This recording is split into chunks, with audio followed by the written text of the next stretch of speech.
전격 인터뷰 더불어민주당 법률대변인 이건태 의원 나와 계십니다. 의원님 안녕하세요. 안녕하세요. 이재명 대표의 공직선거법 항소심 무죄 예상하셨나요? 예, 저는 100% 예상했고요. 우리 정치부 기자들이 물으면 100% 아니라 1000% 확신한다 했습니다. 그게 이제 그 이재명 대표가 하지 않은 말을 검찰이 해석을 통해서 했다고. 골프 부분 말씀하시는 네, 골프 거군요. 부분도 그렇고 백현동 부분도 그렇고 백현동 부분도 5개 공공기관 이전과 관련해서 총괄 설명할 때 했던 말을 백현동 사업 부지 설명할 때 했던 말로 짜집기 한 거거든요. 그리고 법리적으로도 기본적인 법리 예컨대 인식과 기억, 의견은 네. 행위가 아니니까 처벌 대상이 아니다. 굉장히 이거는 허위사실 공표죄의 기본 법리거든요. 그런 것도 다 적용하지 않았어요. 그렇기 때문에 법률 전문가가 보면 이건 유죄를 쓸 수 없다. 이렇게 판단을 했고 그 판단대로 이제 2심에서 확인이 됐습니다. 예. 1심에서 징역형 집행유예가 2심에서 무죄가 되는 경우가 1.7%라고 합니다. 그래서 네. 이제 1.7%를 뚫었다 뭐 이런 네. 얘기도 나오는데 매우 이례적인 판결이라는 데는 동의하십니까? 1심이 이례적인 판결이라고 생각합니다. 그래서 제가 늘 그렇게 얘기했습니다. 1심이 집행유예 선고됐으니까 2심에서 양형은 낮아질 수 있지만 무죄는 어렵지 않느냐 이렇게 얘기한 분들한테 1심이 이례적인 판결이고 1심의 판결의 품질이 떨어집니다. 1심 판결을 기준으로 보지 마시고 제 얘기를 들어보시고 제 얘기가 맞는지 판단해 보십시오.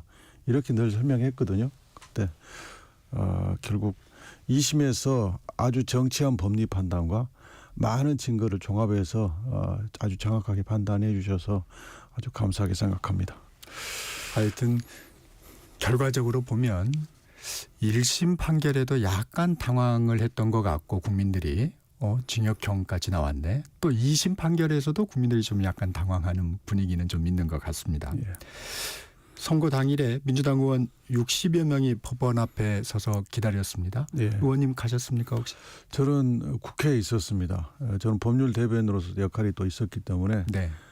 판결 선고 결과에 따라서 또 브리핑을 해야 되는 그런 상황에 대비를 해서 국회에 있었습니다. 이재명 대표는 오지 말라고 했다고 그래요. 왜 이렇게 많이 가신 건가요? 그러니까 이재명 대표가 오라고 해서 가신 건 전혀 아니고요. 의원님들이 또 걱정도 되고 또 응원도 해주고 싶은 마음에 또 우리 지지자들이 많이 오니까 또 의원들이 또 지지자들은 가는데 또 의원들은 또 안 가는 것도 그렇고 해서 이런저런 이심전심으로 간 것 같습니다. 민주당 법률대변인이신데 이번 무죄 판결로 조기 대선 상황이 올 경우에 사법 리스크 완전히 벗었다고 생각합니까? 그렇습니다. 조기 대선 상황을 전제한다면 현실적인 사법 리스크는 사라졌다 이렇게 판단합니다. 그러니까 공선법과 유증교사가 가장 선고가 가까웠는데 유증교사는 1심에서 무죄가 선고됐고 엊그저께 유증교사 준비기일이 있었거든요. 네. 그 첫 번째 준비기일에서 재판부가 검찰한테 요구했던 게 그 본범인 김진성 이분이 자백을 위증 당사자 하죠. 자백을 했는데 우리 변호인들은 그 자백의 의미성, 그러니까 허위 자백 아니냐. 왜냐하면 지금 알선수재 사건을 아직 수사를 받고 있다.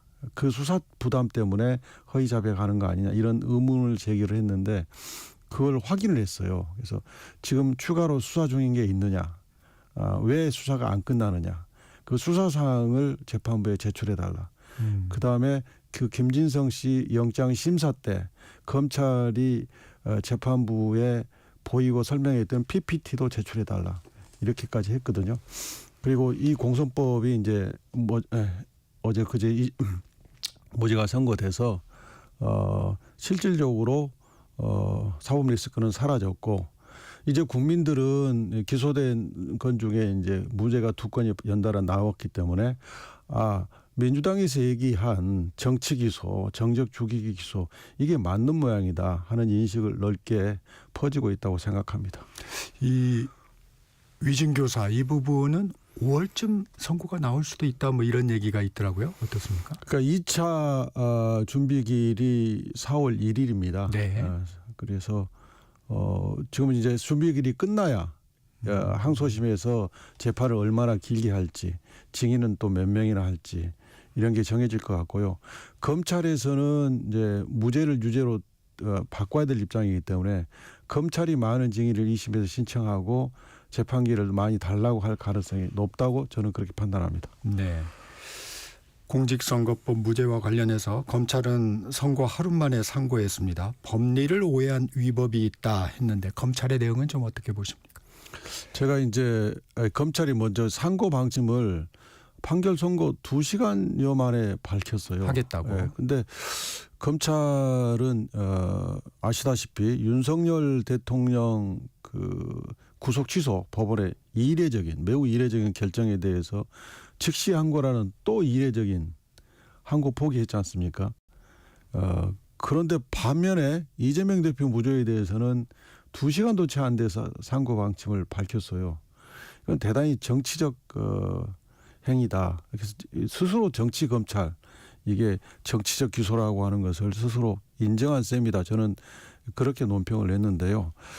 매우 부족하다고 생각합니다. 아직 판결문도 보지 않은 상태였을 거예요. 그 정도 시간에서 그 정도 시간이면 우리 바로 상고하겠다 하는 부분이. 그리고 그 판결문이 한 100쪽 되는데 그 판결문을 이제 보시면 허위사실 공표와 관련된 대법원 판례 주요 판례들이 한 10개 정도 됩니다. 그 판례들을 포함해서 관련 판례를 전부 모조리 동원해 가지고 아주 매우 정치하게 법리 판단을 했습니다. 그리고 사실 판단도 공문이라든지 배경에 관련된 증거를 다 종합해 가지고 정치하게 판단을 했거든요. 그래서 이 판결문은 굉장히 완성도가 높습니다. 그렇기 때문에 검찰이 그 상고 방침을 밝히면서 본인들이 써놓은 게 있어요. 제가 그걸 봤는데 이 판결문의 수준과 검찰이 그 상고 이러이러한 이유로 상고하겠다고 밝힌 걸 대조를 해보면 아직 대학생 대 어린아이 수준의 그런 정도입니다. 그래서 이제 법률가적 입장에서 봤을 그렇습니다. 때 대법원은 법률심이라고 하는데 어떤 부분을 다시 좀 들여다보는 겁니까? 이 사건은 모든 쟁점이 법률 쟁점입니다. 그런데 박수영 의원이 페이스북에 이재명 대표 시장 그 당시 시장 일행이 뉴질랜드 가서 도착한 날 해변가를 중심으로 10명의 사진을 찍었어요. 그중에 이재명 대표를 비롯해 4명 사진만 오려내 가지고 마치 그게 골프장에서 골프 찍은 사진처럼 뉴질랜드 가서 골프도 치셨나요? 이렇게 이제 올렸단 말이죠. 그걸 보고 이 대표가 방송 출연해 가지고 국민의힘 측에서 4명 사진 찍어 가지고 내가 골프 친 것처럼 올려놨던데 내가 확인해 봤더니 우리 단체 사진에서 4명만 오려내서 올린 거더라. 조작된 거다.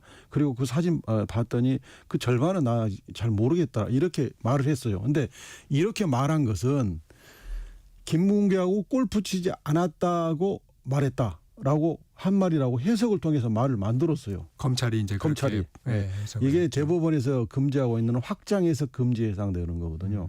그러면 증거 해석도 법칙이 있습니다.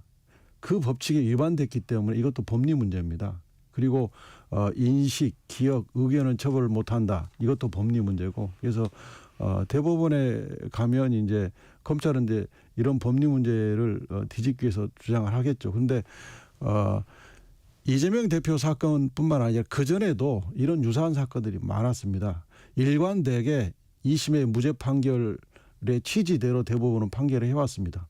오히려 검찰의 기소가 대법원의 판례에 반하는 기소였던 겁니다. 다른 얘기도 좀 한번 해보겠습니다. 개혁신당 천하람 당대표 권한대행이죠 지금. 이재명 대표에 대해 대통령이 돼서는 안 되는 정치인이다. 이 선거법에 의해서 퇴출당하는 건 쉬운 퇴출이다. 국민에 의해서 퇴출당해야 한다. 이건 뭐 어떻게 들으셨어요? 그것은 지금 이재명 대표가 국민들로부터 받고 있는 지지 그걸로 설명할 수 있습니다. 그건 천하람 대표가 판단할 문제가 아니고요. 국민이 판단할 문제고 국민의 판단은 지지율에서 나온다고 생각합니다. 지금 이재명 대표는 다른 조기 대선을 가정한 상황에 다른 후보들에서 비해서 압도적인 지지를 받고 있습니다. 예. 지금 무죄 이후에 며칠 안 지났습니다. 이재명 대표 지지율 얘기하셨는데 이번에 무죄 선고가 좀 영향을 미칠까요? 당연히 미친다고 생각합니다. 이재명 대표에 대해서 지지하고 싶어도 이 사법 리스크 때문에 좀 걸렸던 분들도 연달아 무죄가 두 개가 선고되고 그러면서 이게 정치적인 기소였구나라는 이제 생각을 하시게 되면서 지지율이 더 올라가리라고 그렇게 예상합니다. 이 비명계 잠룡이라고 하죠. 저희가 이분들의 행보는 좀 어떨까요? 지금 뭐 이제 당내에서 이제 그분들 경쟁을 하게 되겠지만 지금 제 판단으로는 뭐 우리 당원들의 지지를 그렇게 높게 받고 있지 않다고 생각합니다. 어떻게 보면 당내 이제 다양한 목소리 좀 이런 부분들은 좀 잦아들 걸로 보십니까? 예, 그렇게 보입니다. 예, 뭐 이재명 대표가 유일하게 공격받은 지점이 사법 리스크였는데 이제는 사법 리스크를 얘기하기는 어렵다고 봅니다. 네, 이재명 대표 개헌론에 대해서는 하여튼 지금은 내란 극복에 집중할 때라고 좀 거리를 둬왔습니다. 예. 조기 대선 국면이 오면 어떤 예. 구상을 좀 밝힐 것으로 보세요. 저는 개헌은 일단 조기 대선은 60일 안에 끝내야 되잖아요. 그 60일 안에 개헌 과제를 수행하기에는 턱없이 시간이 부족합니다. 물리적으로 불가능합니다. 그렇기 때문에 개헌 과제는 후보들이 공약으로 세우고 당선된 다음에 대통령 임기 초반에 개헌 문제를 국회하고 협의해서 해결해야 된다. 그렇게 생각합니다. 그게 가장 합리적일 겁니다. 비명계 또 조국혁신당이 그런 제안을 했었는데 오픈 프라이머리 완전 국민 경선제에 대해서는 현실적으로 짧은 시간입니다. 조기 대선 가능한 얘기인가요? 그것도 현실성이 좀 많이 떨어진다고 생각하고요. 특히나 당이 다르고 또 당원들의 의사를 고려해야 되는데 당원들의 의사를 묻지 않고 당 지도부가 오픈 프라이머리를 결정하기는 어렵다고 생각합니다. 민주당에서는 헌재 앞 릴레이 시위 4월 18일까지 철야 농성하신다고요? 예. 헌재에 대한 장애 여론전 강화하는 분위기인데 원내 일당인데 이 같은 행보에 대해 좀 곱지 않은 시선도 있긴 합니다. 예. 어떻습니까? 그 철야농성은 제가 좀 바쁘다 보니까 정확하게 지금 인지를 못했는데요. 네네네. 예. 어쨌든 지금 이제 우리 당은 대형 산불 재난에 대비하는 게 하나고요. 네. 두 번째가 이제 탄핵 선고가 늦어지면서 여기에 대비하는 게 둘인데 이제 서울에서는 탄핵 문제에 지금 의원들이 집중을 하고 있는데 탄핵 선고가 늦어지는 것은 대통령의 지위가 계속 불안정한 상태이기 때문에 국가적으로 굉장히 지금 위기 상황입니다. 왜 헌재가 이렇게까지나 탄핵 선고를 지연시키고 있는지 국민들이 불안해하고 또 분노하고 있습니다. 이 문제 해결을 위해서 민주당은 또 탄핵 소추를 주도했던 당으로서 책임 있는 행동을 할 수밖에 없습니다. 이 당은 좀 헌재에 좀 집중을 하고 이재명 대표 이제 사법 리스크를 좀 벗었는데 약간 민생 행보로 좀 전환을 하는 건가요? 당이 이제 탄핵에도 집중을 하지만 당도 그 절반의 힘을 지금 산불에 쏟고 있습니다. 네. 그 이재민 구제 태스크포스도 만들었고요. 당에서 이 이재명 구제를 위해서 추경을 세우자라고 정부하고 여당에 요구하고 있는 상황입니다. 여야 다 추경 이제 꺼내 들었는데 약간 입장차가 있는 것 같아요. 어떤 부분이 조금 저희 주장이 다른 건가요? 그러니까 본 예산 때 저희가 그 당시 예비비 제출된 게 4조 8천억이었는데 2023년에 예비비 쓴 게 1조 3천억밖에 안 됩니다. 매년 쓴 게 1조 3천억 안팎이에요. 근데 4조 8천억이나 신청을 했어요. 너무 많이 신청한 거잖아요. 그래서 그중에 2조 4천억을 깎았습니다. 그게 예비비가 지금 2조 4천억이 남아 있어요. 예년에 1조 3천억을 쓴다면 1조 1천억이 더 여유가 있는 겁니다. 근데 그리고 또 그래서 예비비를 쓴 게 한 2023년에 예비비 쓴 게 29%밖에 안 돼요. 그 정도 받기 때문에 예비가 충분히 남습니다. 그래서 조정을 한 건데 예. 국민의힘에서는 국민의힘은 그게 없어서 지금 힘들다 이런 그렇게, 얘기인가요? 예, 그것은 허위죠, 허위. 말이 안 되는 거죠. 예비비가 충분히 남아요. 뿐만 아니라 각 부처의 재난 예산이 9,720억이나 책정이 이미 돼 있습니다. 예비비 말고도. 뭐 행안부나 뭐 그렇습니다. 산림청이나 이런 지금 거고요. 이게 주무부서가 행안부하고 산림청인데 행안부 지금 재재난 예산이 3,600억이 책정이 돼 있고요. 산림청이 1,000억이 책정돼 있습니다. 그런데 이제 국민의힘에서는 깎은 예비비 2조를 복원시켜달라고 요구하고 있습니다. 그러니까 이게 여당이 민주당인 것 같아요. 지금 정치 투쟁을 하고 있는 겁니다.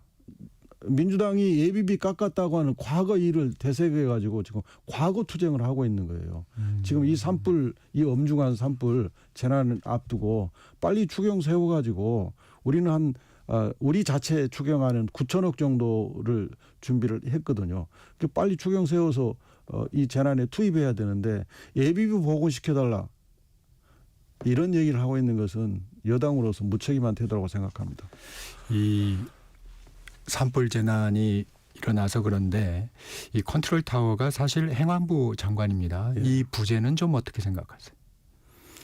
지금 총리께서 행안부 차관께 의성에 내려가라. 네. 그래서 내려갔다고 했습니까? 이게 뭐 장관이 없다고 그래서 차관이 대응하지 못할 일은 아니라고 생각합니다. 얼마나 차관이 또 행안부 공무원들이 산림청이 얼마나 열심히 이 문제를 해결하려고 매달리냐, 얼마나 진정성을 가지고 매달리냐 이 문제라고 생각합니다.